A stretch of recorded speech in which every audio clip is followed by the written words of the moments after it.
Hi, everybody. I'm excited to see you today to our podcast. This episode is going to be in English because my guest is Sarah Cordivano, who wrote this really amazing book about diversity, equity, and inclusion and how to succeed at an impossible job. Sarah gives great insights into how to set up a strategic diversity management. She goes very clearly step by step. What do you need? How important it is to get buy-in, to know your stakeholders, but also if you have an ERG, an employee resource group, how you can make them successful and how you can support really having this change within an organization towards more diversity, equity, and inclusion. So I wish you a lot of fun, and I'm excited to talk to Sarah.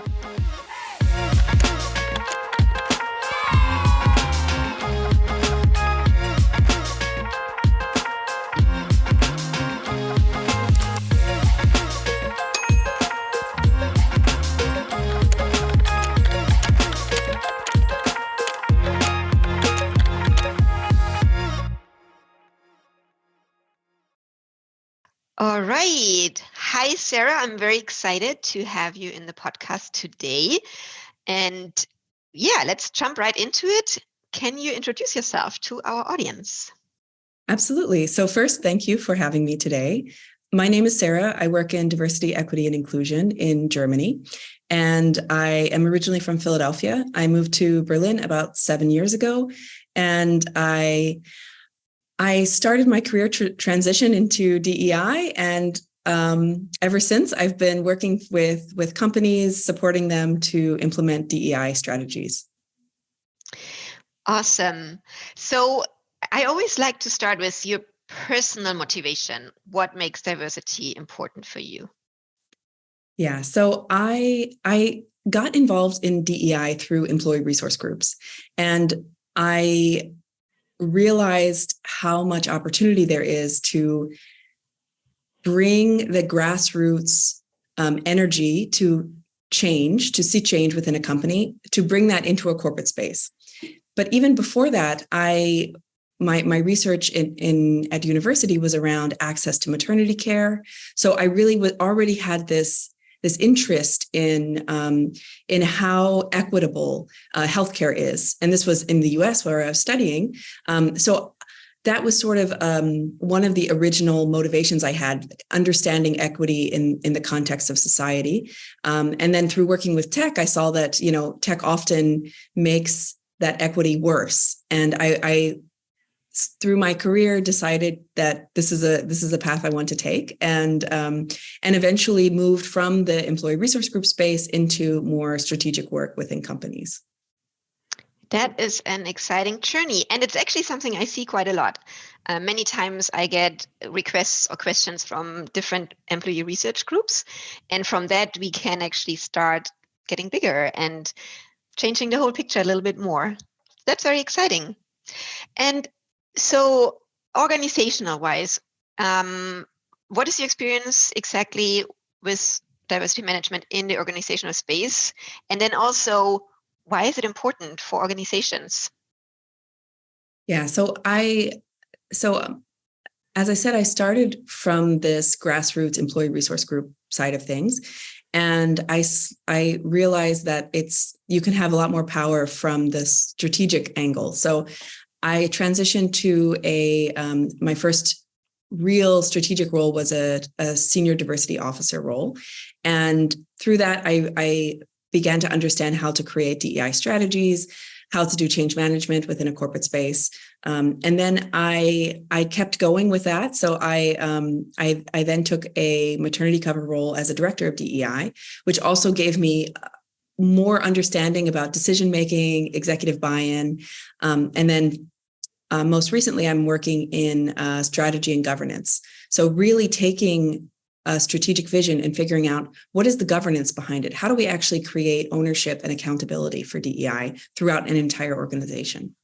And you asked me about the importance of DEI in organizations. So it comes to them in either one of two directions. So either there is sort of a monumental society event like the murder of George Floyd in 2020, and we see all of a sudden organizations realize that they have not actually invested in DEI. They have not really critically looked at the products they build or how they support their employees and have that catalyst moment.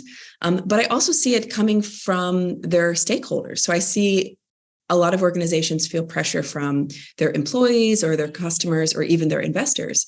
And then they have a motivation to begin DEI work through that angle. And I think it's very important for their organizations because it's now expected. If a company doesn't have a DEI strategy, it's noted. And especially when employees are looking for their next role, they start to actually look at the websites of the companies like, is this company taking DEI seriously? Is it a place I want to work? And they really miss out on a large talent pool if they don't actually invest in this. Oh my God, I can only agree to all of what you just said. I think it's so amazing because, first of all, your journey, right? So you took all the steps, you experienced all the different roles, which probably is why this book is so exciting because, you have seen it all and put it into writing. But then also your perspective on how companies, and I say always, they need to be proactive, right? We don't want to wait until an incident like the George Floyd murder in the US, and then all of a sudden we have to react and find any way to position ourselves. It's really important to be proactive and then also to hear the voices. And I see that in college, right? When I work with my students, there is a different expectation on employers. So I can only emphasize everything you just said. Thank you so much. So if we go one step further, so now we say, okay, it's important. So companies should implement diversity management. So do you have any tips for us? How do we start this project, so to say?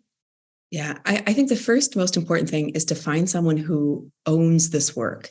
So a lot of times companies make the mistake by not really appointing or finding the right person to actually drive the work. So they might find someone, but they're really too junior within the organization to have impact. Or they might put this as a side project on top of someone else's daily work. And I think both of those situations are really difficult. So they have to find the right person that is really embedded within the organization and well-connected. The next thing for that person to do, once they are onboarded into their work, is to figure out what has already been done. So a mistake I also see is someone new in their DEI role repeats a lot of work that has already happened, and they end up having the same conversations over and over, and they end up they missed some of the key moments that have happened in the company in the past, so they don't realize everything that already happened. So doing a little bit of evaluation and homework to figure out what's already been done is really important.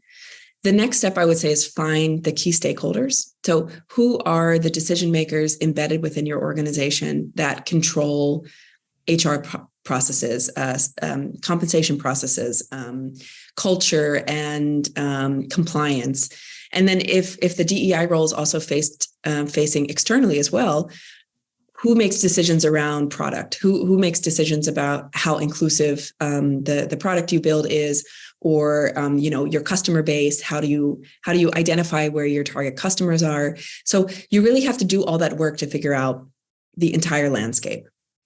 Then I think the next thing to do is find your sponsor.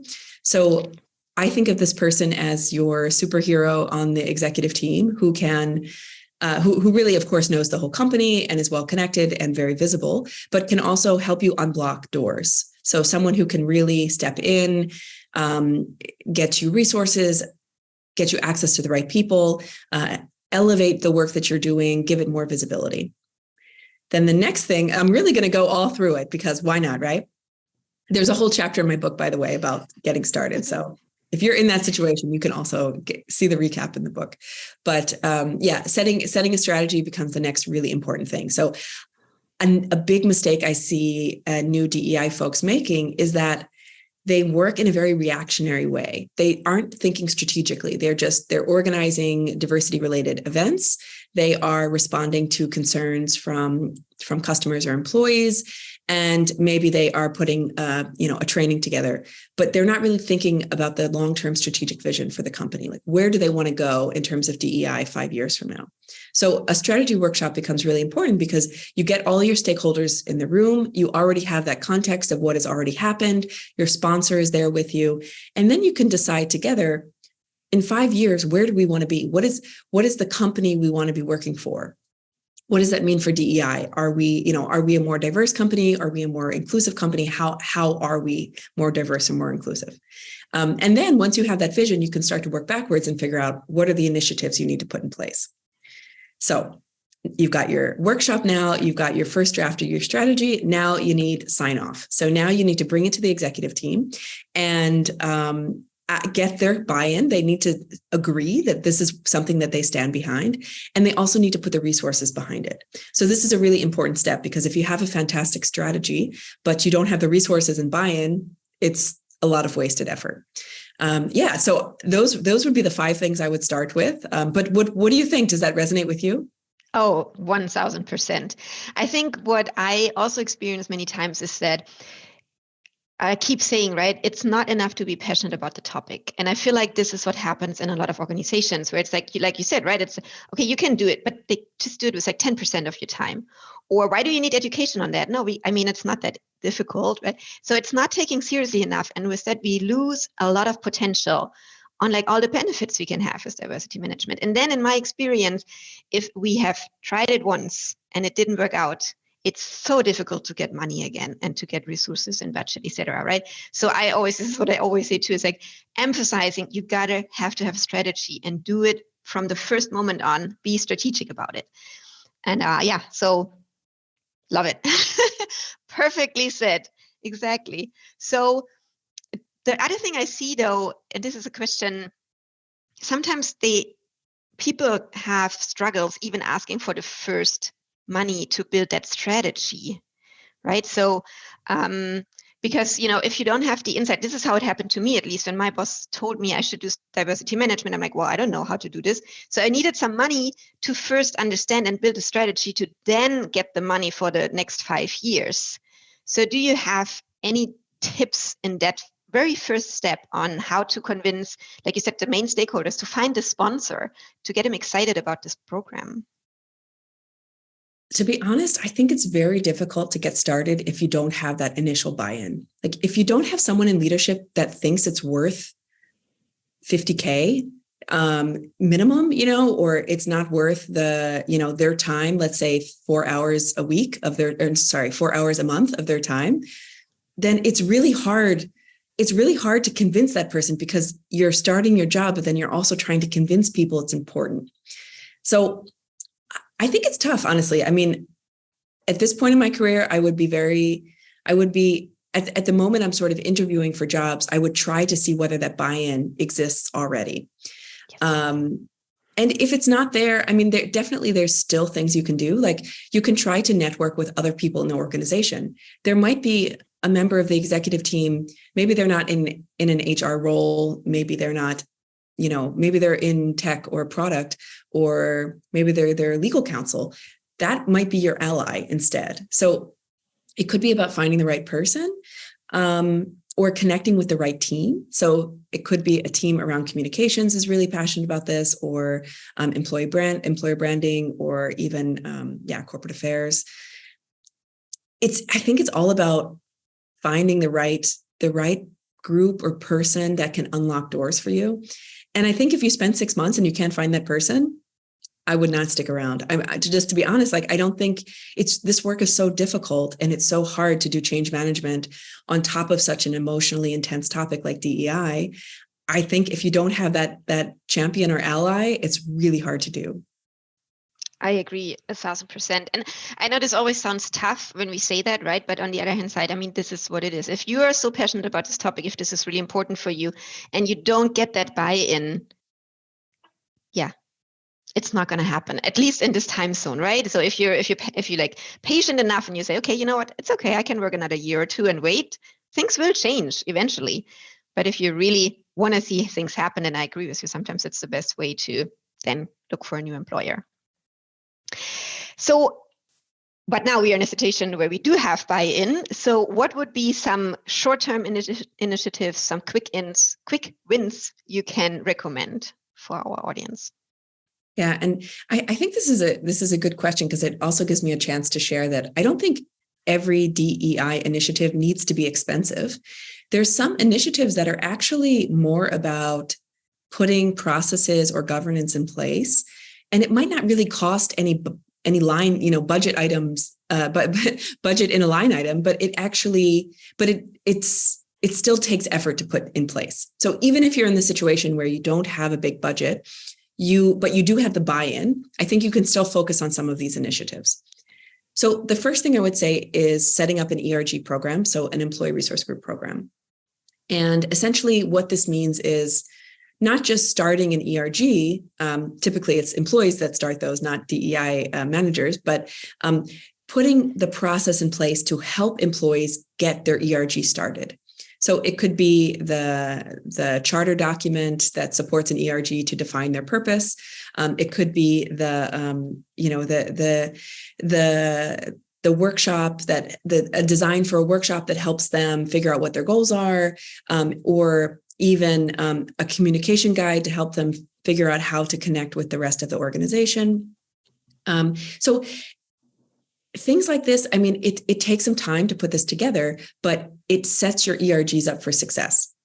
And it also teaches the organization what ERGs are. It helps them understand what ERGs are and what they are not. Because I also see a mistake that happens a lot where companies just assume the ERGs will run the DEI strategy. And this is a huge mistake. But if you have some real clear guidance for the entire organization about what ERGs are, how you can collaborate with them, how employees can start their own ERG, that really opens the door for this grassroots organizing. Yes. Yeah. Thank you so much. I just reminded of how often do I see that a company, thinks that an ERG for the queer community is now responsible to organize Christopher Street Day. That's not possible. Like how are they supposed to have all those resources they need? But yeah, so go ahead. Exactly. And yes, exactly. And I think it's interesting because oftentimes ERGs are sort of at the forefront of DEI efforts within an organization. So they often are the ones reaching out to potential consultants or guest speakers. But the question I often ask them is, is there a person or a team in your company driving DEI? Because if not, it's so much pressure to put on the shoulders of an ERG. And it really hurts their ability to organize their communities because they're spending time actually doing strategic work that benefits the company. Yeah.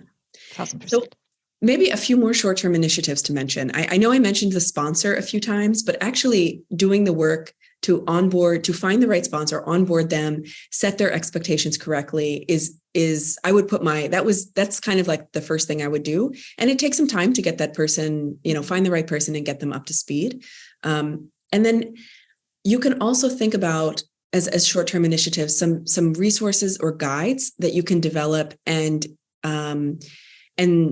spread throughout your company. So it could be an inclusive language guide. It could be an inclusive leadership guide, a disability inclusion toolkit. So resources that you can give to all employees to help them understand what they can do to contribute to DEI, and also gives them a role to play in your DEI strategy. So again, the three initiatives, they're not necessarily expensive. It's not about rolling out an expensive, complicated training for all employees. It's about making sure employees have clear governance to join an ERG, making sure you have a sponsor who's active, and making sure employees understand what their role is in DEI. Yes, exactly. Because I experience that the biggest resistance we experience in organizations is actually because people haven't understood yet what we're trying to do. And that's why I love your ideas about those toolkits and quick guides, because that's giving people an easy access to information. Perfect. So, since I have you here as an expert, do you have any trends you foresee for the diversity management world? Yeah, so I will talk just about Europe because though I'm American, I haven't worked in DEI in the US. So I will just talk about Europe.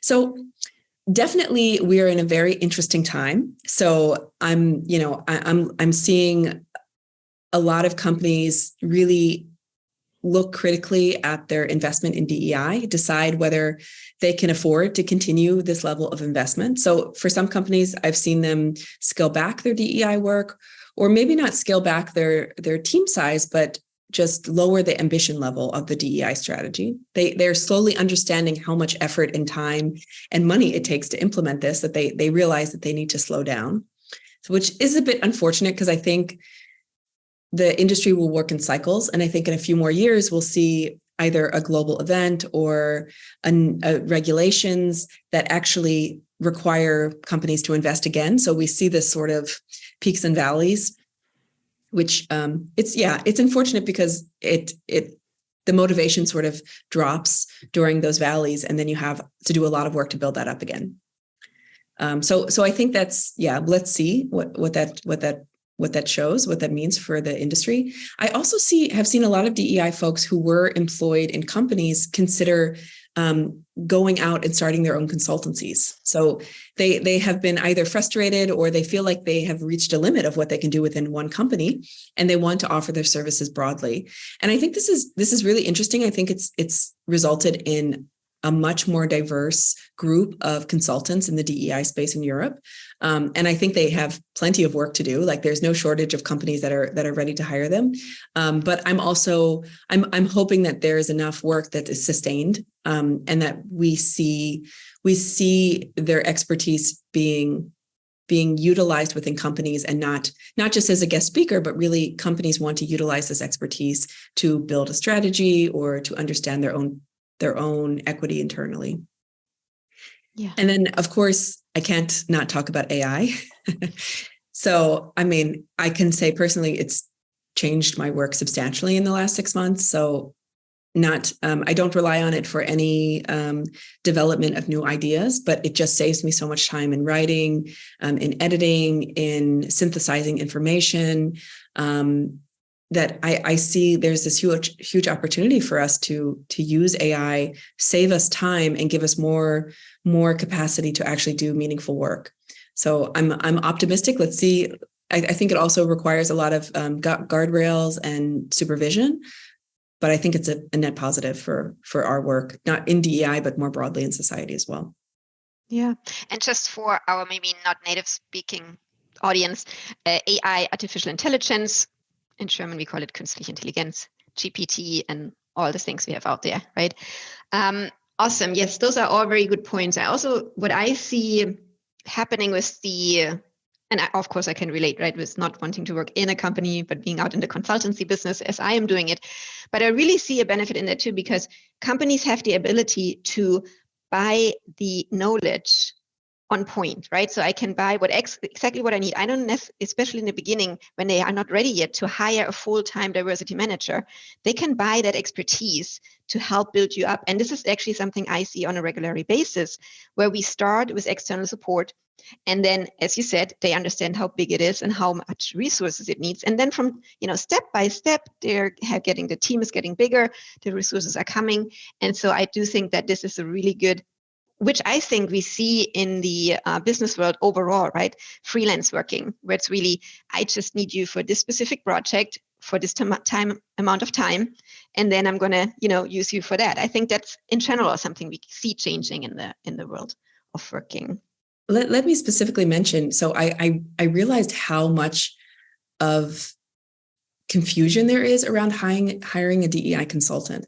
So I actually wrote a whole chapter in my book about this, and I wrote it in collaboration with a DEI consultant. So I really wanted to understand what are some of the barriers or the mistakes that companies make when they're hiring their DEI consultant. And I also published this as a blog post for free online. So even if you don't want to buy the book, you can still find this blog post, because I think it's so important for companies to understand, like, what is that relationship between you and a consultant? Is it a one-way relationship? Is it a two-way relationship? Are you co-creating something? Are you just buying knowledge or expertise? How do you take that expertise and actually use it beyond the relationship with the consultant? So I would strongly recommend this blog post. Maybe we'll put it in the show notes as well. because I think a lot of companies see working with a consultant as a quick fix, as a, one-off project. And there's so much more possibility than that. Oh, yes, exactly. And that's actually something that has been bothering me a little bit the last couple of days too. It's like what I need as a consultant too, if I can say that in this minute, honesty, right? So if you are going to hire a consultant, be honest with them. What are your troubles, right? What have you done in the past? Because we can only support you in the best way if we actually know what's going on. Just a little cry for help from my side. I can only agree with you. Okay. And so thank you for all this very interesting information. So to kind of close it up, do you have any learnings? I call it aha moments, professionally or also personally in this line of work you would like to share? Yeah, I mean, so the past 5 years working in DEI during the pandemic, during the Black Lives Matter movement, being a foreigner in Europe, I mean, it has been personally been such a huge moment of growth for me. And I feel like I've learned a lot. I feel like I've challenged myself a lot, and I've challenged my own biases, my own shortcomings. I've really looked critically at companies. I've looked critically at the industry. So I have had a lot of learnings. And I think, I don't want to pitch the book too hard, but the book is really the learnings. The book is really a summary of everything I've learned through this journey, and wanted to give back to the industry, wanted to support young, maybe not necessarily young, but people starting their first DEI role, maybe after a career transition, wanting to give them some sort of resource, some sort of guide to make their life a bit easier. But maybe I'll focus on one part of the book that I think is so important. So there's a whole chapter at the end called The Job and You. And it's all about how we negotiate our relationship with work in DEI. How do we set our expectations correctly? How do we understand what we want to achieve, what we can achieve in DEI, and how do we avoid burnout through that entire process? So I'll just give a few aha moments that I found through that, my own personal journey here. So I mentioned expectations a few times, but I think this is really important. A lot of people who come into working in DEI for the first time, they have the expectation that it will be sort of like their work within an employee resource group, but paid and more professional. And in reality, I found that the work is more about change management. It's more about understanding the politics within an organization and putting a strategy in place, having strong project management skills. So setting your expectations correctly becomes really important. Otherwise, even if you're doing really good work, you feel constantly disappointed. You feel like, I had this vision for the job, but it's not what I'm actually doing. And I feel like I'm shortchanging myself or my community. So setting the right expectations is step one. The next is building upon that, being really realistic about what is within your control and not within your control, and being open and honest with yourself and with your stakeholders about that. And then lastly, I would say really taking the time you need to refresh. And I think this is even more relevant. I mean, of course, this is relevant for anyone working in a professional space, or, even freelancers and people working for themselves. But with DEI work, it's so emotionally intense that you really need to take extra time to refresh. You need to, maybe take some unpaid time if you need it, work maybe 4 days a week instead of 5 days a week, and really recognize when you're getting close to burnout. And then for you and your colleagues, you also need to be a support for them. You need to also remind each other, hey, this work is really emotionally intense. We had just talking to a friend recently, they had a really intense workshop they facilitated, and then they took the next day off because it's really difficult to show up day after day and have that emotional strain on you. And this is why I think we see such high burnout rates for folks working in DEI. I mean, all of these things together, but particularly not really having the awareness that you need to take time off and you need time to recharge. Oh, I couldn't agree more. When I was working in my last company, when I did a workshop, I always told people that it's basically double of my time. So if the workshop is 2 hours, it's going to take me 4 hours, because I do need this time to recharge. And this is a big difference I see when I come in from the outside, because I'm not as close to the people. but it's still very, it's still very exhausting. And when people ask me, so what do you mean by that? Why is it emotionally so straining? Because it's a lot of topics we discuss in our society, and people bring that in the workshops. And then there are statements made, there are questions asked, which are all good, and we are there to answer all of those. But it is exhausting, especially since it's about values, right? And it's about our identity, and all those things just take a lot of energy from us. So yes, great advice. Exactly. Perfect. So coming to an end of our nice podcast, is there anything you would like to mention which we didn't touch on before or re-emphasize? Yeah, I would like to send an invitation to the industry and invite more people to share their work with others. I know that in DEI it can be really difficult to have the permission to share what you're working on externally, publicly, but I would like to see more spaces where we can actually share what we're working on, share the challenges that we're facing, because this is how we solve problems, right? This is how we actually get solutions. This is how we understand what is best practice and what are the best solutions to the problems we have. So I would like to I would like to sort of invite everyone to seek advice when they need it, and even if it's just one-on-one conversations with colleagues, try to be open about what your challenges are. I think you'll find that a lot of people are trying to solve the same problems that you are. And by being able to share this, I hope you can find that you'll be able to get better solutions together. Yes. And I would be not doing anyone a service if I don't mention it, but this is exactly why we have developed that seminar. We call it a 2-day seminar, which is really about getting out of your workspace for 2 days. We go somewhere in the countryside. We are 2 days in a hotel where we have those conversations about how can we keep motivated and not be frustrated. And as you said, exchange our ideas. And it's what I hear from the attendees is that one of the biggest benefits is the feeling they're not alone, because most of the times if you are in those companies, right, it's a one-person position. They are co-workers, but they're only doing it part-time, etc. So having that network and having that partnership with other DEI consultants or like DEI managers, I think is really important and very helpful. For me, at least, every time I go, I'm like recharged when I come back. Awesome. So last question is always about recommendations. Do you have anyone you would recommend for this podcast? Yeah, so I'll mention two colleagues that I think would be a great fit for the podcast. So the first is Sandra Subel. So her and I got to know each other many years ago. Her husband works for Zalando, and him and I worked together, and we met through him, and we've sort of kept in touch during our journey. So we both sort of started working at DEI around the same time. I guess this was probably back in 2018 or 2019, and sort of slowly saw our careers evolve. And I think I've always seen her as an expert and a great person to work with. And the other person I'll mention is someone a bit newer to the DEI space. His name's Mark Ivan Saranjogi. So he and I worked together at Zalando, and he recently took a role at Bitly. And I think he has such a good mindset for DEI, such a good attitude to kind of solve problems, don't accept the status quo. And he just recently started working at Bitly. So those are my two people that I would highly recommend. Thank you. That's exciting. Sounds like really great people, and I'm already excited to reach out to them. All right. Well, Sarah, thank you so much for being here. Thank you for all your good work. Thank you for writing this book. And yeah, I can't wait to hear more from you. Sounds good. And if you're interested in the book, you can find it on Amazon.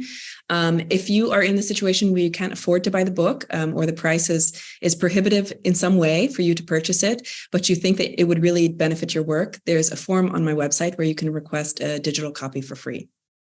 Oh, wow. That's awesome. Thank you, Sarah. Well, with that, I wish you a great day. Thank you. You too.